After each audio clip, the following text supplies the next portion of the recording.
Is it any wonder I'm in the mood for love?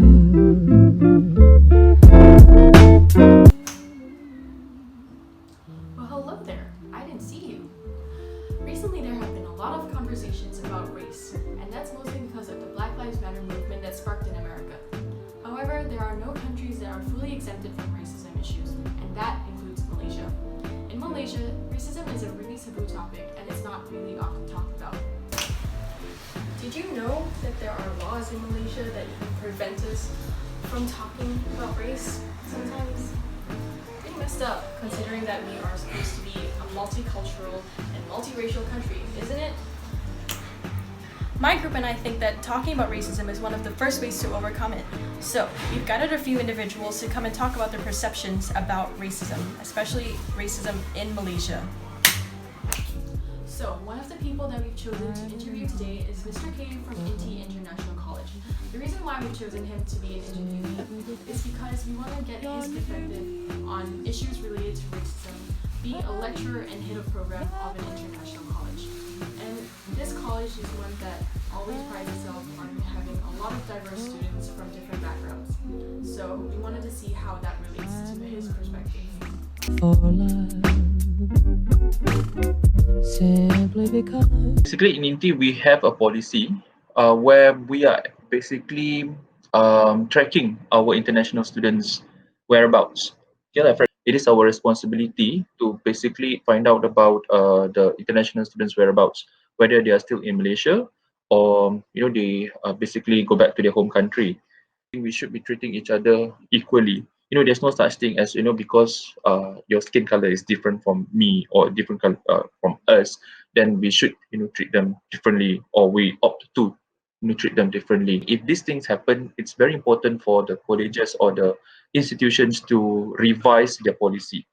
And whatever it is, you need to go back to what the government has outlined, in the rules and regulations. We have actually a program where a few or group of international students have their own mentor. Maybe under my care, maybe I have around 3 or 4. So by doing this, kind of activity like mentor-mentee, so we can basically keep in touch with our international students as well. Well, that was pretty interesting, but just how significant are educators in combating and avoiding racism? It's important for both educators and also our local students to welcome the foreigners, and to basically accept them in our lives, right? And to celebrate the differences. Semester 1 students, our local students tend to work together in a group and exclude the international students. So because of that, international students feel that they're being left out. Lecturers or educators to encourage, for example, we can create like group projects or group assignments, encourage more participation of students from different races, put them in one group, and then from there see how they can actually communicate with one another. Okay, of course you need to be very sensitive, and then you need to also read a lot, whatever information that you get, things that happening around you, so you need to be aware of that, you need to be alert. And then from there, it's good as well that as an educator you cannot take sides. You cannot simply like, okay, so since the majority is saying this, so I also have to go with the majority. No, you need to have your own stand, and you need to be natural. You have to be neutral. The remaining people are students from different colleges because we wanted to figure out how the future generations of Malaysians think about this topic. Sweet, and we'll go flying high and. Racial issues. Have you ever experienced them in Malaysia? Well, to be honest, I actually have met a few racial issues during my time. One of them is a Chinese guy speaking racial slur towards Malay people. At that time, I speak up and I say to the guy, he have two choices. At that time, there's a lot of Malays and he's the only Chinese in there. I told him, you have two choices. Either he apologize, or second one, he will end up in hospital. He was really shaken up, and he think back about his word, and he apologized and he leave. in secondary school with like you'll have friends making like racist jokes, and I actually had this one friend who openly said they were racist against Chinese people in secondary school with like you'll have friends making like racist jokes, and I actually had this one friend who openly said they were racist against Chinese people. And of course, in school at that time, you'll have kids saying that the N word is cool, and also that same friend who blatantly said he was racist against Chinese people also made fun and like mocked Chinese and like Malaysian culture. At the time, I guess I didn't speak up because I kind of brushed it off as a joke, which was sort of the first problem. The times that I did speak up, it was they would just invalidate whatever I said. They would invalidate my statement, or they would go with, "Oh, it's just a joke. You don't have to be so offended. Just chill out," or be like hit with another racist remark. So yeah. I have experienced a few racist encounters, like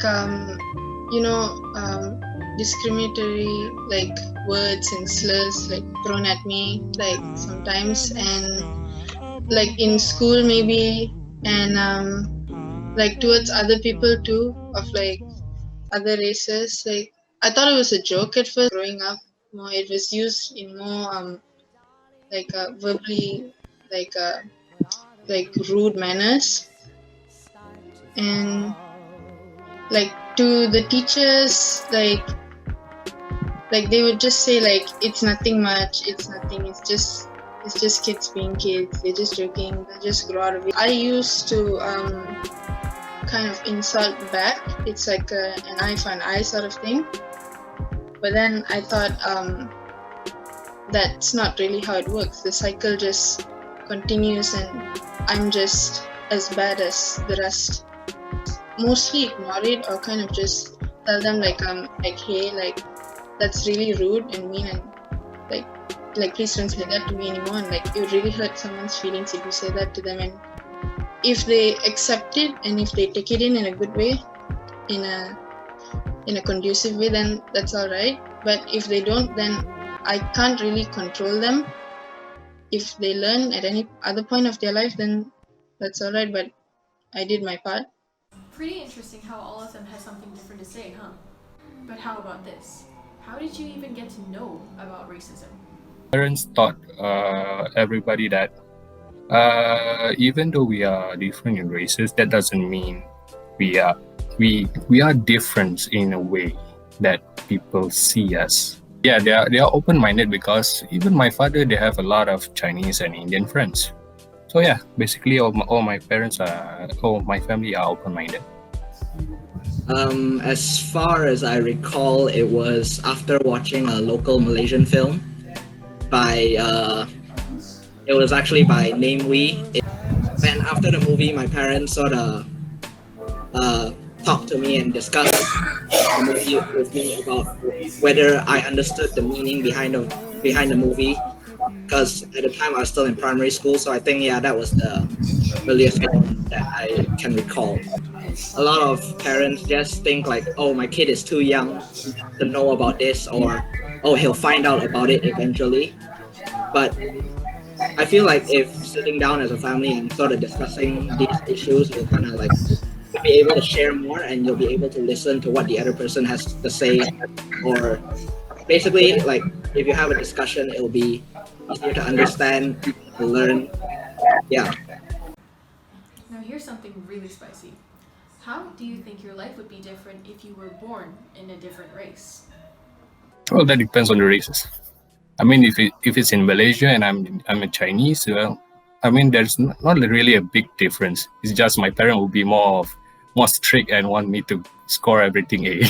But if I were born a black man in America, well, that would be a lot of different story, because from what I knew from news and all, I see that there is no future for black people in America, because they are treated so differently from what we treat ourselves. There is no problem for being an Indian in Malaysia, because I see the unity among the younger generation is strong.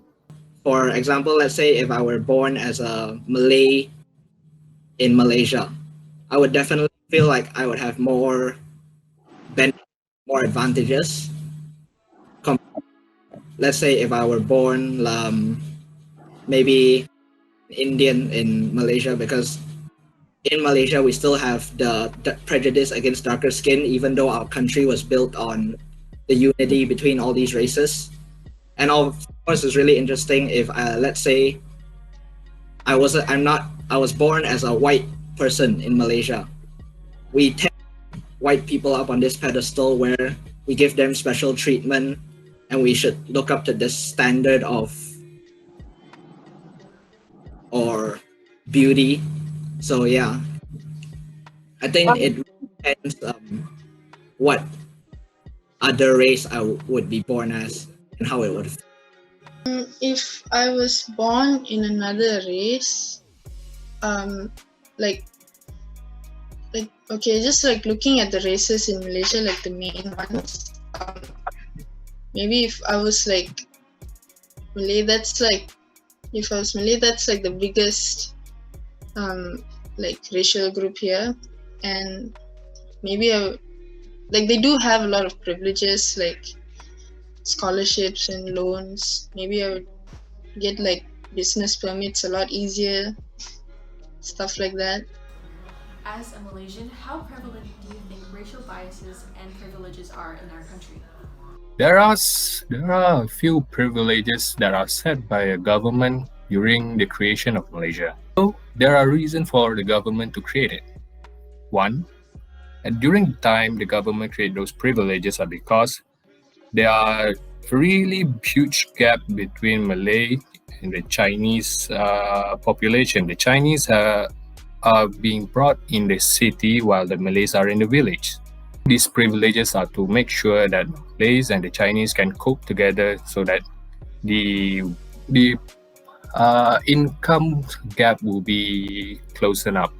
I believe one day if the Malays have enough strength to be the same level as the Chinese, these privileges can be swept away. It's viable for the Malays to have those privileges because I still see that the Malays, there are still a lot of Malays, and I don't want to put it just Malays because there are other peoples like Iban and Kadazans.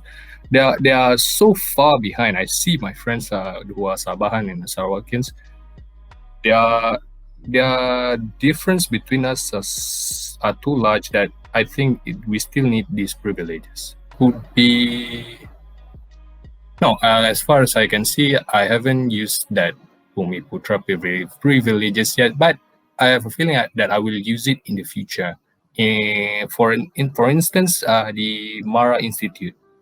Personally, I haven't experienced any, but I've definitely heard a lot of cases where people have been denied certain things because of the color of their skin or because of their ethnic background. Yeah, I feel like if you are someone of Islamic faith or a Malay, you would definitely have more advantages or benefits compared to, let's say, an Indian or Chinese or the indigenous Orang Asli, due to the fact that it's written in our constitution that Malays of Islamic faith are known as the rightful owners of the land, and so they would get easier access to bank loans, housing, education in or places in local universities, as well as government jobs or just employment in general.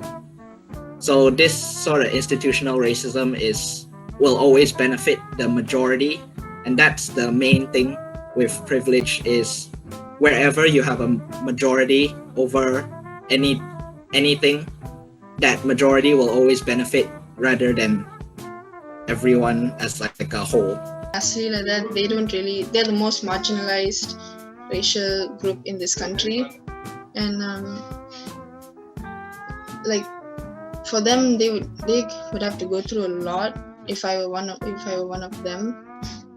And I don't know, it's like a whole two ends of the spectrum sort of thing.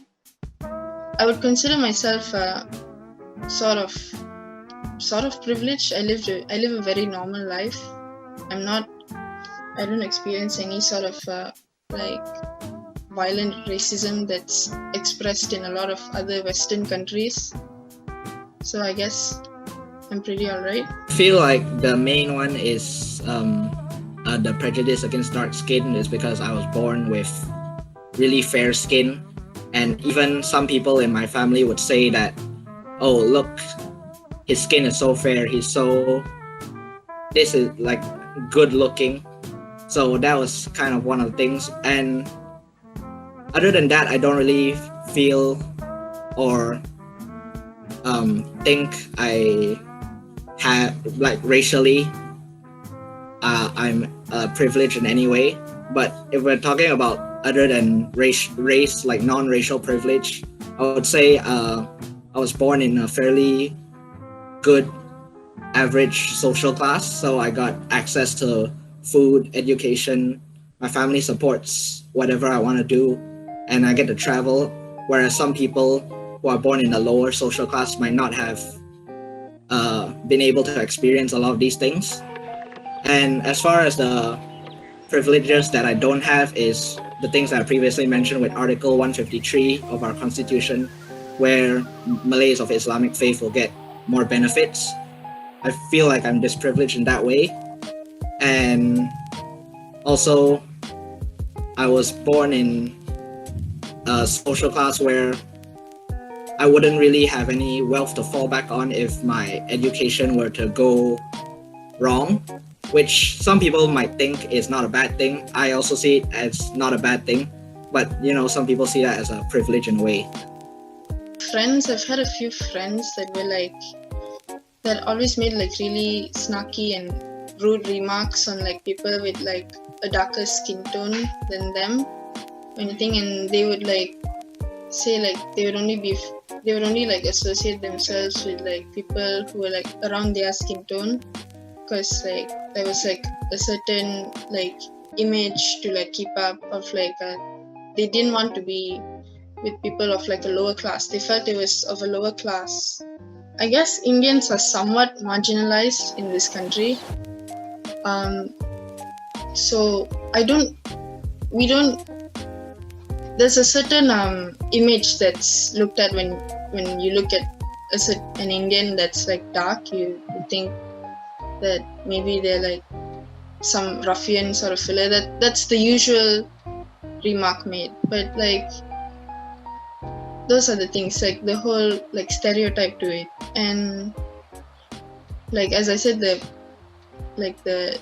a few privileges we don't really have, but we are sort of privileged in this country. Yes, and it's mostly in the form of stereotyping. For example, they would say like assume that people who have darker skin are considered dirty, or that certain races have like certain behaviors or attributes, or that other races may be like more prone to be criminals. School mostly like if anyone was fair or something, people would be like, oh wow, she's so pretty, like he's so good looking and all that. And like if someone was dark, they'd be like, oh look, like you don't want to end up like this person, like don't play out in the sun too much, don't play football too much, you'll end up like looking like this person. That's discriminating that person. That's saying like this is an effect of something bad happening to you, like you don't want to be like this. There are a few very overly traditional family members who will be like, you cannot marry anyone who's like not an Indian and all that. And it's counted as the usual for like Indians and all that. Like it's seen as like you're like betraying the race or something, or the religion, by doing so. And like I feel it's really dumb when I say, but I can't really say anything to them because they're like the elders and they won't listen. So I'm just kind of like gonna go through with my own like gut feeling of like just not kind of listening to that. And I don't take it to heart. So there you have it. That was a Malaysian's take on the topic of racism in our country. The people have spoken, and very clearly they are all very willing to talk about racism. So maybe moving forward we can talk about this more.